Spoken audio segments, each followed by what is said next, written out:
Chain एक्सायो की आवाज शांत लेकिन अजीब सी ठंडी थी। वो हल्के से पूछता है, तो अब मैं क्या कर सकता हूँ? बिल्कुल, वो कहता है, वो अपनी प्यारी डार्लिंग के लिए नया खरीदेगा। उसकी आवाज में हल्की सी तंज भरी गहराई आ जाती है जब वो जोड़ता है, एक क्यों? चाहो तो 10 ले लेना, बदल बदल कर पहनना। ये सुनकर लू वैंकिंग चौंक जाती है। उसकी आंखें झपकती है, चेहरे पर हैरानी और जिज्ञासा मिल जाती है। वो पूछती है कि वो अचानक इतना दरियादिल कब से हो गया। शांत स्वर में चेन एक्सायो जवाब देता है कि आजकल उसकी किस्मत अच्छी चल रही है। उसने थोड़े पैसे वर्चुअल करेंसी में लगाए थे और थोड़ा सा मुनाफा हो गया, और फिर बड़े आराम से जोड़ता है। जब पैसे आए हैं तो अपनी डार्लिंग पर खर्च करना तो बनता ही है। ये सुनते ही लू वैंकिंग के चेहरे पर शक की झलक आ जाती है। वो पूछती है कि कहीं वो किसी स्कैम में तो नहीं फंस गया, क्योंकि वर्चुअल करेंसी तो बदनाम है, भरोसे के लायक नहीं होती। चेन एक्सायो के होठों पर एक मुस्कान उभरती है, ऐसी मुस्कान जो उसकी आंखों तक कभी नहीं पहुंचती। उसने जवाब दिया कि ये स्कैम है या नहीं, इससे कोई फर्क नहीं पड़ता। असली बात यह है कि अगली बार वो पैसा कमा पाएगा या नहीं। उसने कहा कि छोटे गेम अब बोरिंग लगते हैं और इस बार वो बड़ा खेलने वाला है। फिर उसका लहजा हल्का सा बदल गया और ज्यादा गंभीर हो गया। उसने बताया कि वो और बड़ा निवेश करने के लिए भारी रकम उधार लेने की तैयारी कर रहा है। उस लोन के लिए उसके मुताबिक एक गवाह चाहिए। चेहरे पर गहरी मुस्कान लाते हुए उसने उससे मदद मांगी और वादा किया कि काम हो जाने के बाद मेहनताने के तौर पर वो उसे लोन की रकम का 5% देगा।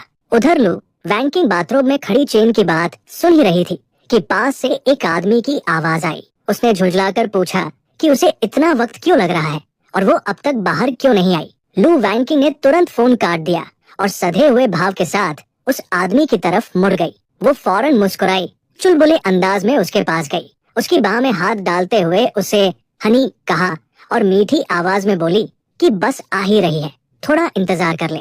जैसे ही वो उस उम्रदराज आदमी से सटकर खड़ी हुई, उसकी आंखों में हिसाब किताब की चमक उभर आई। मन ही मन वो सोच रही थी, इस बूढ़े के साथ एक रात गुजारने पर सिर्फ 5,000 मिलते हैं, जबकि चेन एक्सायो सिर्फ एक दस्तखत के बदले उसे 50,000 देने वाला है। उसके लिए ये तो बिल्कुल आसान सौदा था। उसने किसी भी तरह के रिस्क के बारे में सोचना ही छोड़ दिया। आखिर ये सिर्फ एक सिग्नेचर ही तो है। ऊपर से उसे पूरा भरोसा था कि चेन एक्सायो इतना डरपोक है कि उसे धोखा देने की हिम्मत नहीं करेगा। थोड़ी देर बाद दोनों के बीच कॉल खत्म हो गई। चेन एक्सायो ने फोन स्क्रीन पर कॉल एंडेड देखा। उसके होठों पर एक हल्की अंधेरी मुस्कान फैल गई और उसकी लाल आंखें दृढ़ निश्चय से चमक उठीं। उसने ठंडे स्वर में खुद से कहा, वो लुवान का इंतजार करेगा। बैकग्राउंड में चेन एक्सायो की आवाज गूंजती रहती है। वो धीमे से कहता है, अब अपनी किला बनाने का वक्त आ गया है। उसने एक आर्किटेक्ट से मुलाकात की। सख्त लहजे में बिल्डिंग साइट की तरफ इशारा करते हुए उसने आदेश दिया कि 1 महीने के अंदर इस जगह को एक अजय किले में बदल दिया जाए। चेन एक्सायो बिल्डिंग के सामने खड़ा था, आंखों में तीखापन, और एक एक करके डिटेल्ड प्लान बताने लगा। उसने कहा कि खिड़कियां बुलेट प्रूफ कॉम्पोजिट ग्लास की हों, जिनमें अदृश्य एंटी थेफ्ट जाली लगी हो। दीवारें 3 मीटर मोटी बुलेट प्रूफ बननी चाहिए। पूरी इमारत को इस तरह मजबूत किया जाए कि वो रिक्टर स्केल 8 या उससे ऊपर के भूकंप झेल सके। ऊपर की तरफ इशारा करते हुए पूरे भरोसे से उसने जोड़ा कि छत पूरी तरह सोलर पैनलों से ढकी होगी और उसका अपना स्वतंत्र पावर जनरेशन सिस्टम होगा।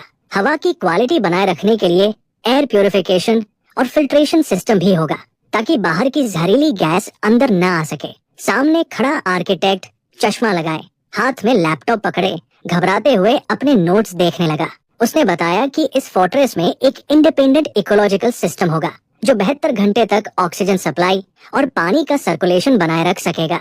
इसके अलावा धमाकेरोधी दरवाजे होंगे और एंट्री के लिए ड्यूल वेरिफिकेशन, बायोमेट्रिक पहचान के साथ साथ मैकेनिकल लॉक भी। चेन एक्सायो की आवाज और सख्त हो गई। उसने सार निकालते हुए कहा कि 1 महीने के अंदर पूरी इमारत को एक इम्पैक्ट रेजिस्टेंट फोर्ट्रेस में बदला जाना चाहिए, जिसमें पूरा लाइफ सपोर्ट सिस्टम मौजूद हो। आर्किटेक्ट उसे घूरकर देखने लगा, पूरी तरह सन्न। उसके दिमाग में सवाल घूमने लगे, क्या ये आदमी कोई डूम्सडे प्रेपर है या फिर बहुत ज्यादा साइंस फिक्शन फिल्में देखकर पागल हो गया है? चेन एक्सायो ने आंखें सनकरी की, एक कदम आगे बढ़ा और पूछा, क्या तुम ये काम संभाल नहीं सकते? उसने उसे याद दिलाया कि उसके रिज्यूमे में लिखा है कि वो एक डिफेंस मास्टर है जिसने टॉप अरबतियों के लिए बंकर डिजाइन किए हैं। वो आदमी घबराहट में हकलाने लगा, पसीना उसकी कनपटी से बह रहा था और वो चश्मा ठीक करते हुए बोला कि मिस्टर चेन की मांगे वाकई बेहद अलग और बेहद हाई स्टैंडर्ड है। लेकिन वो थोड़ा झिझका और बोला कि असली दिक्कत बजट की होगी। आर्किटेक्ट ने चश्मा ऊपर सरकाया। उसके चेहरे पर चालाक मुस्कान फैल गई। मन ही मन वो सोच रहा था कि चेन भी बस एक और अमीर बेवकूफ है जिसे डूम्सडे थ्योरीज ने ब्रेन वॉश कर दिया है, जिसके पास जरूरत से ज्यादा पैसा है और उसे उड़ाने का बहाना चाहिए। लेकिन जैसे ही चेन ने अपने फोन पर ट्रांसफर कंफर्मेशन दिखाया, उसका एक्सप्रेशन पल भर में बदल गया। उसकी आंखें फैल गई और वो लगभग पीछे लड़खड़ा गया। चेन ने पहले ही 10 लाख युआन एडवांस जमा कर दिए थे और शांत लहजे में कह रहा था कि फाइनल पेमेंट की रकम आर्किटेक्ट खुद तय कर सकता है। ये सुनते ही आर्किटेक्ट एक पल के लिए जड़ हो गया, फिर खुशी से लगभग उछल पड़ा। वो चिल्लाया कि फाइनल पेमेंट जितनी वो चाहे रखेगा। अंदर ही अंदर वो फूला नहीं समा रहा था। उसे लग रहा था कि आज तो किस्मत खुल गई, बस इस अमीर बेवकूफ का एक काम और उसकी जिंदगी सेट। लेकिन चेन बस आत्मविश्वास भरी मुस्कान के साथ बोला कि उसे कीमत से कोई मतलब नहीं है, उसे क्वालिटी से मतलब है। उसने चेतावनी दी कि फाइनल इंस्पेक्शन जरूर पास होना चाहिए क्योंकि वो मजबूत मटेरियल और परफेक्शन को सबसे ऊपर रखता है। दोनों आगे झुके और बनावटी मुस्कान के साथ हाथ मिला लिया। हवा में टकराव सा महसूस हो रहा था। चेन की आभा आग जैसी तपिश से भरी थी, जबकि आर्किटेक्ट की लालच ठंडी और तेज चमक रही थी। मन ही मन आर्किटेक्ट ने अपना प्लान बना लिया। वो चेन को जितना हो सके उतना लूटेगा। वही चेन भी सोच रहा था कि वो इस आदमी की काबिलियत का पूरा इस्तेमाल करेगा। वो अंदर ही अंदर हंस रहा था। जब अपोकलिप्स आएगा तब आर्किटेक्ट को आखिरी पेमेंट मांगने के लिए वो कभी मिलेगा ही नहीं। उस रात बाद में चेन गहरी सोच में डूबा हुआ था। उसने सोचा कि फोर्ट्रेस का प्लान तो सेट हो गया है। अगला कदम है सप्लाई जमा करना, दवाइयाँ, खाना और रोजमर्रा की जरूरतें। ये सब तो आसान है, लेकिन एक और चीज थी जो उसे ज्यादा परेशान कर रही थी। चेन के दिमाग में एक सख्त सच्चाई गूंज उठी। अपोकलिप्स के दौरान सबसे खतरनाक चीज प्राकृतिक आपदाएं नहीं होंगी, बल्कि इंसानी फितरत होगी। जब कानून और व्यवस्था टूट जाएगी। उसकी कल्पना में अराजकता और हिंसा चमक उठी। लाल चमकती आंखों वाला एक डरावना साया उभरा जो कानून ढहने के बाद इंसान की क्रूरता का प्रतीक था। वो बुदबुदाया कि ठंडे हथियार तो हार्डवेयर स्टोर से आसानी से मिल जाते हैं, लेकिन आग्नेयास्त्र जो एक झटके में जान ले सकते हैं, उन्हें पाना कहीं ज्यादा मुश्किल है। उसी दिन बाद में चेन अकेला शांत शहर की सड़कों पर चल रहा था, फोन देखते हुए। तभी एक अनजान कॉन्टैक्ट से मैसेज आया। लिखा था, first hand source, secret channels. जो तुम सोच सकते हो वो नहीं, जो तुम्हें मिल नहीं सकता वो मिलेगा। Honest transaction, safety first. उसने तुरंत जवाब टाइप किया, कैसे खरीदे? कुछ ही पल में दूसरा मैसेज आया, एड्रेस प्राइवेट मैसेज में भेजेंगे, आज रात 8 बजे। देर से आने वालों का इंतजार नहीं। रात होते ही चेन हल्की रोशनी वाली गलियों से होता हुआ मिलने की जगह की तरफ बढ़ा। हवा ठंडी थी, सड़कें लगभग सुनसान थी, बस स्ट्रीट लाइट की हल्की रोशनी थी। वो खुद से बुदबुदाया, पता नहीं बेचने वाला कितना मांगेगा और मिलने की जगह कहाँ होगी। नीली स्ट्रीट लाइट के नीचे चलते हुए ही अचानक उसके पीछे से तेज कदमों की आवाज गूंज उठी। कई साए तेजी से पास आ रहे थे। एक औरत अंधेरी गली में जान बचाकर भाग रही थी। उसकी सांसें बुरी तरह उखड़ी हुई थी। उसके पीछे कई आदमी दौड़ रहे थे, गुस्से में चिल्लाते हुए उसे रुकने का हुक्म दे रहे थे। उनकी गालियां और चीखें संकरी गलियों में गूंज रही थी, उसे कोसते हुए, नाम लेकर पुकारते हुए। औरत की आंखों में डर साफ झलक रहा था, लेकिन वो पीछे मुड़कर देखे बिना भागती रही। उसके लंबे बाल हवा में लहरा रहे थे और पीछे से आते कदमों की आवाज और तेज होती जा रही थी। तभी अचानक मोड़ पर खड़े किसी से उसकी जोरदार टक्कर हो गई। वो चेन था। वो बिना सोचे समझे तुरंत उसके पीछे छिप गई। तभी एक आदमी फिर से चिल्लाया, गुस्से से भरा हुआ, उसका मजाक उड़ाते हुए, भागती रह, क्या लगा मेरी जगह पर धोखा करके बच जाएगी? लगता है जिंदगी से ऊब गई है। डर के मारे वो चेन की बाह से चिपक गई, कांपते हुए उससे गुहार लगाने लगी, उसे बचा लो। चेन ने तेजी से सिर घुमाया। पहले तो वो कंफ्यूज हुआ, फिर जैसे ही उसने उसका चेहरा ठीक से देखा, उसके चेहरे पर हैरानी छा गई। पहचान की चमक उसकी आंखों में दौड़ गई। उसका दिल जोर से धड़क उठा। वो बुदबुदाया, ये वही है ली वायु, ये यहाँ कैसे? नीली स्ट्रीट लाइट की ठंडी रोशनी में गुंडों का एक झुंड ली यूयू को घेर चुका था। एक आदमी ने उसे जोर से बाह से पकड़ रखा था, दूसरा लोहे का डंडा घुमाते हुए चेन की तरफ धमकाने वाले अंदाज में इशारा कर रहा था, जो कुछ कदम दूर खड़ा था। गैंग का लीडर, पीले धारियों वाले बालों वाला आदमी, गुस्से से घूरते हुए आदेश चिल्ला रहा था। ली यूयू छूटने की पूरी कोशिश कर रही थी, उसकी आवाज कांप रही थी, बाल बिखरे हुए थे और दर्द से उसका चेहरा बिगड़ा हुआ था। ये देखकर चेन की आंखें सख्त हो गई। उसने दांत भींचते हुए उसका नाम धीमे से लिया, ली यूयू। उसके दिमाग में यादें दौड़ गई। स्कूल के दिन आंखों के सामने घूम गए। वो उसे साफ याद करता था। मिडिल स्कूल की टॉपर, एकेडमिक देवी, जिसे अनगिनत लड़के दूर से ही पसंद करते थे। उस वक्त वो चमकदार, आत्मविश्वासी और भविष्य से भरी हुई थी। और अब उसके सामने खड़ी ये लड़की उस याद की बस एक परछाई थी, चोट खाई हुई, कांपती हुई और मदद की भीख मांगती हुई। चेन की जबड़े की मांसपेशियां कस गई। उसकी नजर ठंडी और एकदम फोकस हो गई। गली का माहौल भारी हो चुका था। एक गुंडा उसके बाल पकड़कर गुस्से में चिल्लाया, पैसे निकालो वरना। उसने उसके सिर को पीछे झटका, यहाँ से निकलने का सपना भी मत देखना। पीली धारियों वाले बालों वाला दूसरा आदमी अपने गंजे साथी से हंसते हुए बोला, इतनी बात करने का क्या फायदा? अगर पैसे नहीं दे सकती तो शरीर से चुका दे। उसकी आवाज में क्रूर मजा साफ झलक रहा था। तभी रात की खामोशी को एक शांत लेकिन सख्त आवाज ने चीर दिया। चेन आगे बढ़ा। उसका चेहरा ठंडा था और उसकी मौजूदगी दबदबे से भरी हुई। उसके चारों तरफ हल्की हरी रोशनी झिलमिला उठी। उसने साफ कहा, उसे छोड़ दो। सब लोग चौंक गए। जिसने उसे पकड़ा हुआ था वो अब भी उसके बाल थामे रहा, लेकिन हिचकिचा गया। बाकी गुंडे एक दूसरे की तरफ देखने लगे। लीडर भड़क उठा। उसके चेहरे पर झुंझलाहट साफ दिखी। ये बदतमीज लड़का कहाँ से आ गया? मेरे सामने हीरो बना चाहता है? पहले तुझे ही सबक सिखाऊंगा। वो गुस्से में झपट पड़ा। उसकी मुट्ठी पूरी ताकत से चेन की तरफ आई। उसी पल चेन की आंखें संकरी हो गई। उसकी नजर में ठंडी लाल चमक दौड़ गई। एक पल में सब बदल गया। चेन की हरकत इतनी तेज थी कि गुंडा समझ भी नहीं पाया। उसने शरीर घुमाया, वार से बचा और हमले के पूरा होने से पहले ही सही जगह पहुंच गया। चेन का हाथ बिजली की तरह आगे बढ़ा और उसने बीच वार में ही उस आदमी की कलाई पकड़ ली। कड़क एक तेज आवाज गली में गूंज उठी और हमला उसी पल थम गया। गंजा आदमी दर्द से चीख पड़ा, चिल्लाते हुए बोला कि उसका हाथ टूट गया है। वो और कुछ समझ पाता उससे पहले ही चेन का चेहरा पूरी तरह ठंडा हो गया। उसकी लाल आंखों में हल्की सी चमक आई और वो डरावनी रफ्तार से आगे झपटा।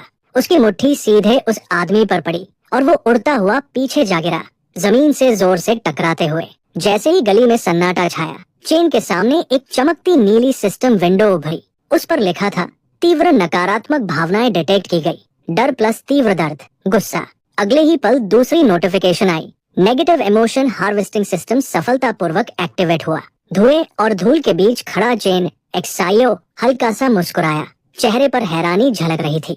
उसे एहसास हुआ कि उसकी पिछली जिंदगी में ऐसा कोई सिस्टम नहीं था। अचानक एक गुंडे ने चांदी जैसे बालों वाली लड़की को पकड़ लिया।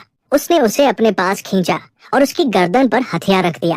पागलपन भरे चेहरे के साथ वो चिल्लाया, अगर चेन एक्सायो हिला भी तो वो उसे मार देगा। चेन एक्सायो कुछ कर पाता उससे पहले ही एक आदमी अचानक सामने आया और सीधे उस गुंडे के मुंह पर ईंट दे मारी। ईंट जोर से टकराई और वो आदमी उड़ता हुआ पीछे जा गिरा।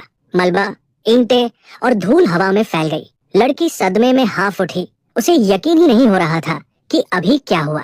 बचे हुए दो गुंडे वही जम गए। तभी उनके पास भारी मलबे का टुकड़ा आ गिरा और वो डर के मारे कांप उठे। उसी पल गली के सिरे पर एक नया शख्स नजर आया। वो आगे बढ़ा, चेहरे पर ढीठ मुस्कान थी। उसने तंज कसते हुए कहा कि एक लड़की पर झुंड बनाकर चढ़ना बड़े आदमियों के लिए कितनी शर्म की बात है। ये सुनकर एक गंजा गुंडा भड़क उठा। उसने डंडा उठाया और गुस्से में चिल्लाते हुए दौड़ पड़ा। मरने का शौक है क्या? गुंडे टूट पड़े, हथियार बेतरतीब ढंग से घुमाते हुए। चेन एक्सायो सबसे पहले हिला। उसका चेहरा शांत लेकिन तेज था। एक झटके में उसने एक बार रोका। उसके हाथ बिल्कुल सटीक ताकत से चले। उसी वक्त नया लड़का आगे बढ़ा और जोरदार लात मारी। एक गुंडे को उछालकर पीछे फेंक दिया।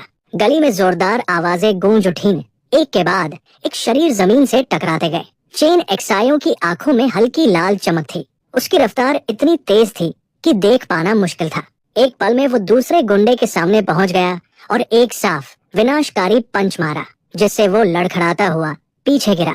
दोनों बिल्कुल तालमेल में लड़ रहे थे। चेन एक्सायो की मुट्ठी एक आदमी के जबड़े पर पड़ी, वही उसके साथी की लात ने दूसरे को सड़क पर दे मारा। आखिरी बचा हुआ गुंडा लड़खड़ा रहा था। चेन एक्सायो ने हल्की झुंझलाहट से जीभ चटकाई और एक ही वार में उसका काम तमाम कर दिया। आदमी जमीन पर गिर पड़ा, दर्द से कराहता हुआ। चेन एक्सायो का पैर उसके सीने पर टिक गया। पूरी गली खामोश हो गई। चेन एक्सायो और वो नया लड़का स्ट्रीट लाइट के नीचे सीधे खड़े थे। उनके पैरों तले गिरे हुए गुंडे पड़े थे। हारे हुए लोग कराह रहे थे, हिलने तक की हालत में नहीं थे। चेन एक्सायो की लाल आंखें थोड़ी संकरी हुई। उसने बस एक शब्द कहा, भागो। ये सुनते ही गुंडे घबरा गए। वो जैसे तैसे उठे और डर के मारे भाग खड़े हुए। उनके भागते ही चेन एक्सायो की आंखों के सामने सिस्टम नोटिफिकेशन उभरी।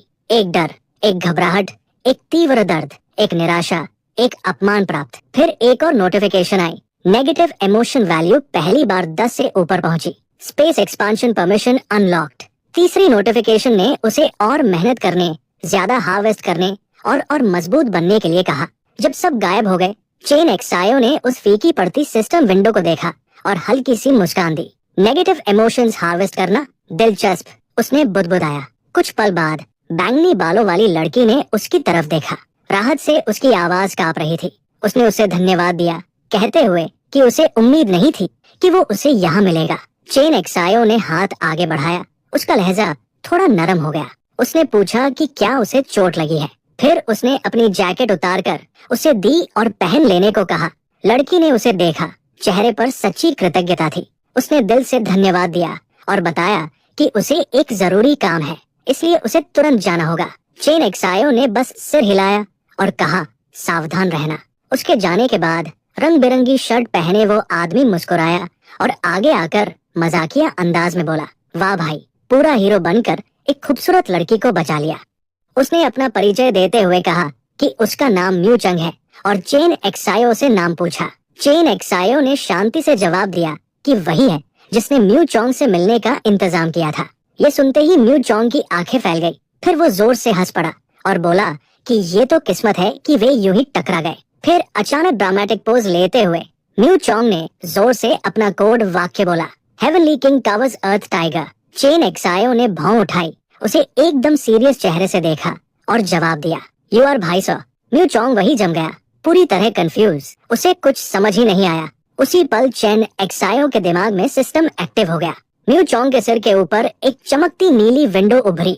Intense negative emotions detected, डम्बफाउंडेड +1, बेविल्डरमेंट +1, embarrassment +1।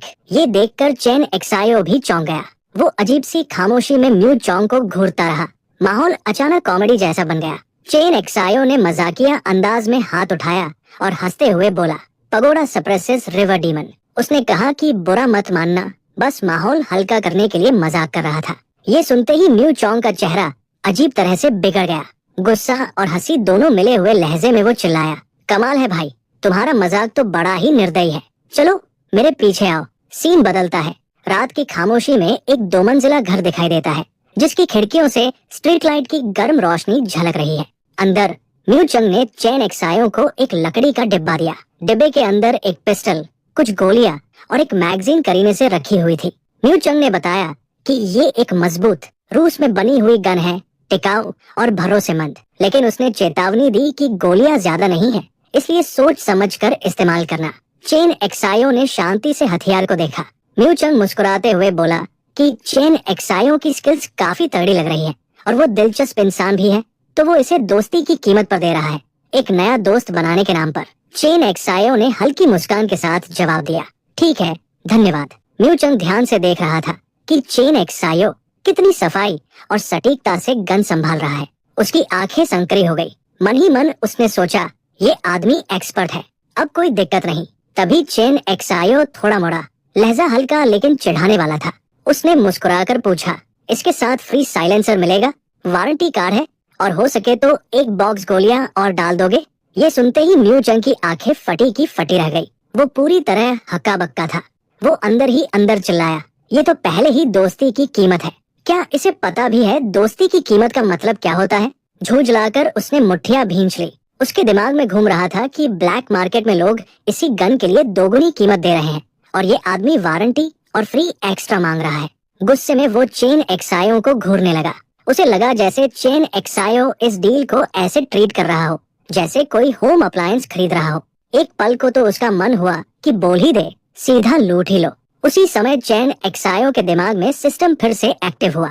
Intense negative emotions detected, shock +1, Heartect +1, speechless +1। ये देखकर चेन एक्सायो बस मुस्कुराया और हल्के से हाथ हिला दिया। उसने कहा, अगर मुमकिन नहीं है तो कोई बात नहीं, मैंने बस पूछ लिया था। फिर उसने कहा कि वो ओरिजिनल कीमत पर ही ले लेगा और वही तुरंत पैसे ट्रांसफर कर दिए। म्यू चंग वही खड़ा रह गया, पूरी तरह खामोश, जबकि चेन एक्सायो ने बिल्कुल शांति से डील फाइनल कर दी। अब चेन एक्सायो की सप्लाई और हथियार दोनों पक्के हो चुके थे। बदला लेने का समय आ गया था। सीन बदलता है। रात के आसमान के नीचे एक चमकदार इमारत दिखाई देती है। ऊपर चांद चमक रहा है। अंदर झूमर की तेज रोशनी के नीचे लाल ड्रेस पहने एक औरत खिड़की के पास चुपचाप खड़ी है। उसके लंबे सुनहरे बाल पीठ पर लहराते हैं और शीशे के पार शहर की लाइट्स चमक रही है। वो लू वैंकिंग है। वो हल्की सी शिकायत करती है, पूछती है कि चेन को आने में इतना वक्त क्यों लग गया। कहती है कि खड़े खड़े उसके पैर दुख गए हैं और थोड़ी घबराहट के साथ पूछती है कि जो चीज उसने पहले बताई थी उसमें सच में कोई रिस्क तो नहीं है। चेन मुस्कुराता है और उसे अपने पास खींच लेता है। उसकी आवाज चिकनी और भरोसा दिलाने वाली है। वो कहता है कि ये बस एक फॉर्मेलिटी है और वो उससे इतना प्यार करता है कि उसे धोखा देने का सवाल ही नहीं उठता। ये सुनकर लू वैंकिंग सिगरेट उंगलियों में थामे पीछे टिक जाती है। उसके चेहरे पर चालाकी भरी मुस्कान आ जाती है। मन ही मन वो सोचती है कि चेन तो बस एक सीधा सादा बेवकूफ है जिसने कभी उसके लिए हैंडबैग खरीदने को अपना खून तक बेचने का सोचा था। उसे पूरा यकीन है कि वो उस पर इतना फिदा है कि कभी उसे धोखा नहीं देगा। फिर दोनों अंदर जाते हैं। कमरे में एक्सायन-जी यांग सामने बैठा है। उसके दोनों ओर 2 बॉडीगार्ड खड़े हैं।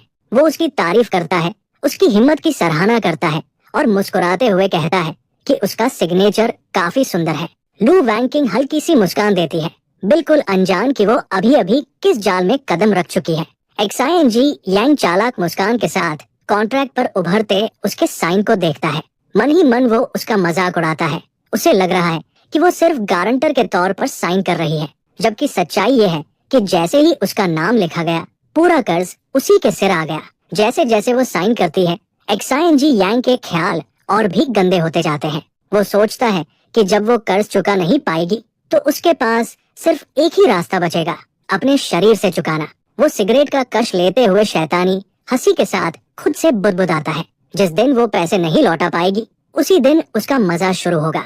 उधर कमरे के दूसरी तरफ लू वैंकिंग चेन एक्सायो के सामने खड़ी है, इस बात से बिल्कुल बेखबर कि वो उसे कितनी शांति से देख रहा है। मन ही मन चेन एक्सायो ठंडी मुस्कान हंसता है और सोचता है, साइन कर दो इस तथाकथित गुलामी वाले कॉन्ट्रैक्ट पर।